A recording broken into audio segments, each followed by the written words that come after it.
Okay, it's being live streamed. We're live on Facebook. Cool. So today, people, I have Ashley Wolfe on for our coach spotlight. Ashley's a coaches on teacher burnout, and I'm sure she'll talk about that. But we've had a few dealings in the past. We've done podcasts together. Big fan of her work. Can't wait to hear from her. Ashley, over to you, please. Oh, thank you, Dex. Introduce I yourself. appreciate this. This is fun getting to know a lot of different coaches in the burnout and the Dex Randall burnout world. So thank you for this opportunity for letting me speak a little bit about teacher burnout. Come on, bring it. Yeah. So just the way I kind of found out how I wanted to work with teachers is I am a teacher. Currently, I'm a librarian. This is either year 18 or 19 for me. And who's counting, eh? Who? Not me, clearly. But being in the library, I'm on an elementary campus, has been one of the best ways for me to build relationships with teachers as a mentor and a coach, even before I was certified coach. And conversations about how to manage a classroom or how to teach a concept quickly lead to things that are going on in their personal life. And a teacher, especially in the elementary world, we invest so much emotion into our jobs because we are emotionally invested in students being successful when they're with us. And what I've learned is it's because so often elementary teachers are like, what if, and then they go off to like doomsday land about students who happen to be maybe behind academically, let's say in kindergarten or first grade. A lot of teachers will be like, they'll doomsday about the future of a student based on the evidence that's happening right then and there in first grade or kinder. And I love being the one to say, but what if everything works out? What if this is exactly where these little babes need to be with you, right where they are academically and socially, showing you all the growth that they're about to do? And do you have the capability? And of course, the answer is yes, to like daydream the amazing things that a student can do. And that's especially hard for teachers because it's like, oh, well, it's going to be when they're out of my classroom, maybe. But it also opens up the idea that there could be some amazing stuff that happens with you in your classroom as their teacher. You just have to be on the lookout for it. So that's just one of the things that I love about working with teachers is it's so fast to reframe with possibilities for students, and then they can put that same idea onto themselves. Like, what about you? Let's talk about possibilities for you. And there's just so many parallels, and teachers are amazing people. And so I think we can do amazing things because we already do amazing things. That's so curious because many of us will remember very poignantly the teacher we had who we connected with the best and the transformation that teacher had during that single year of our life, often in our trajectory from there on. That's what's springing to my mind.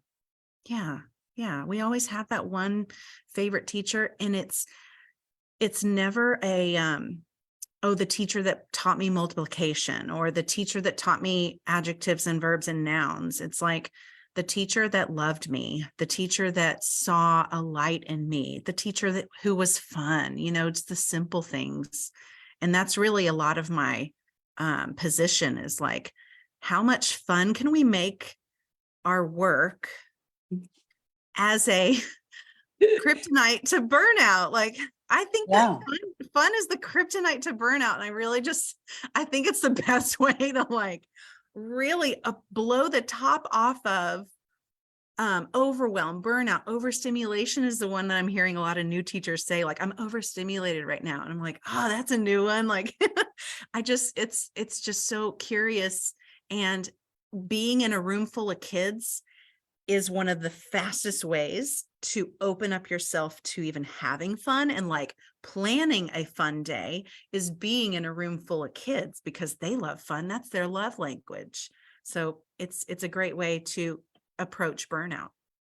That's quite interesting because I work with executives in burnout and they're quite serious career men. Yes. But we have fun all the time. It's like, no, we're not doing it if it isn't fun, because you've had Right. enough of the serious stuff. Yeah. You're done with it, right? You're up to Mhm. here with it. Yeah. We laugh a lot. Yes. It's so important because I mean, as a kid, so many great memories are filled with laughter. And on my campus specifically this year, me and a coworker of mine, who is a good friend of mine, we are self-proclaimed co-presidents of the fun committee.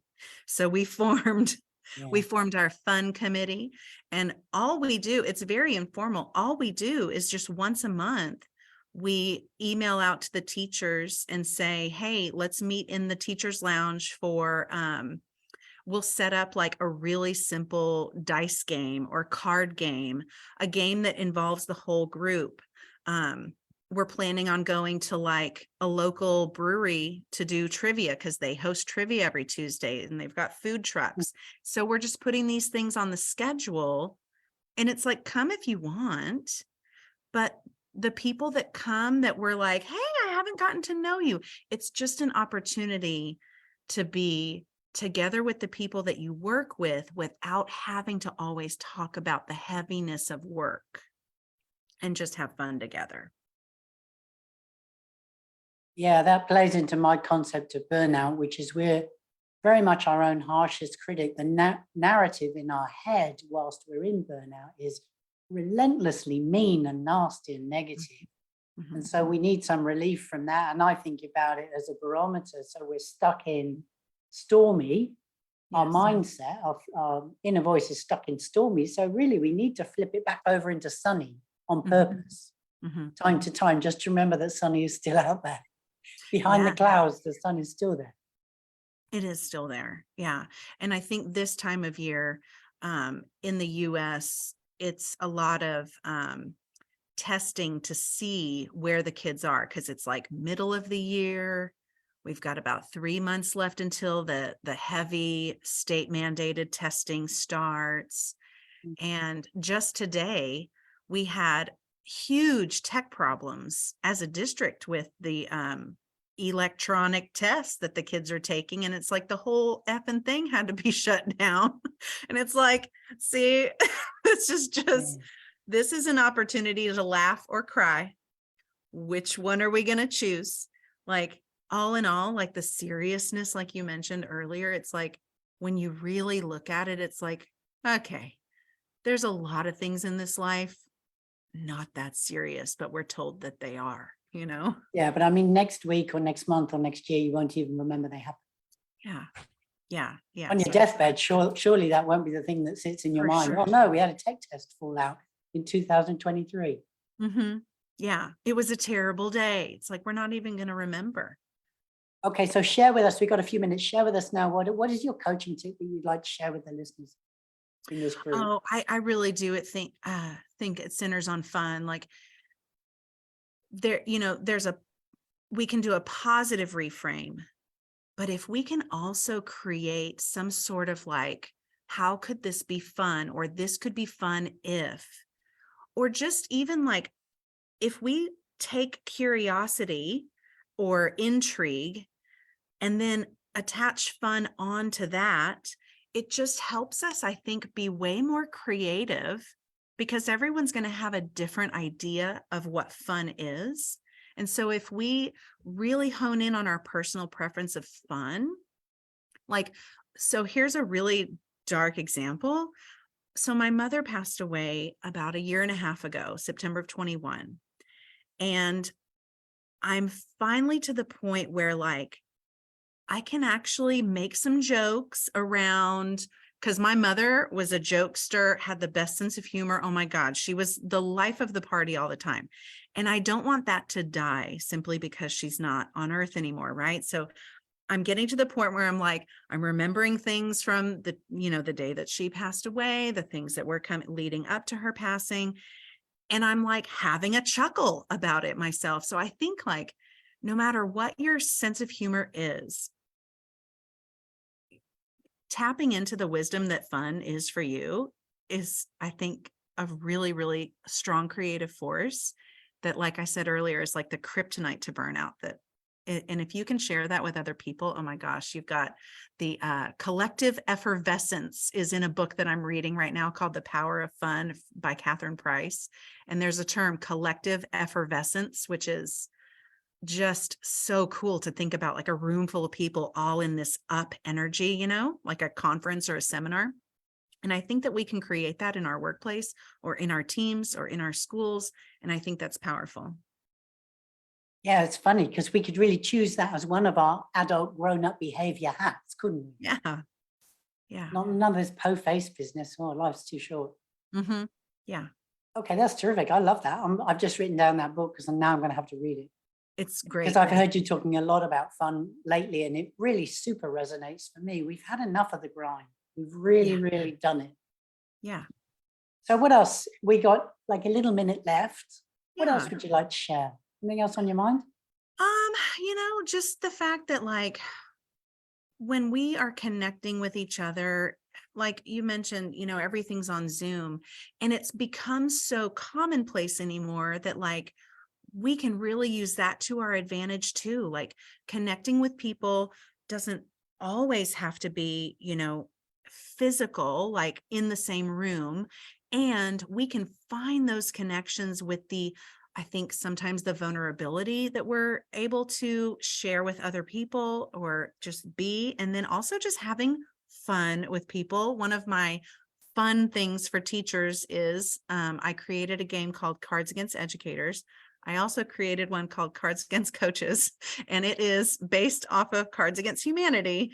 And it is exactly what you think it is. It is making fun of the education industry and the coaching industry. And it's meant to make people laugh their ass off at their own silly selves and just let their guards down and be with the people who they can be vulnerable with and like laugh and then have like deep conversations about it too. So cardsagainsteducators.com is where you get the free version. There's a free version and there's a paid version, but they're both equally as fun. And yeah, so I've got one for teachers and coaches alike. Superb, love it.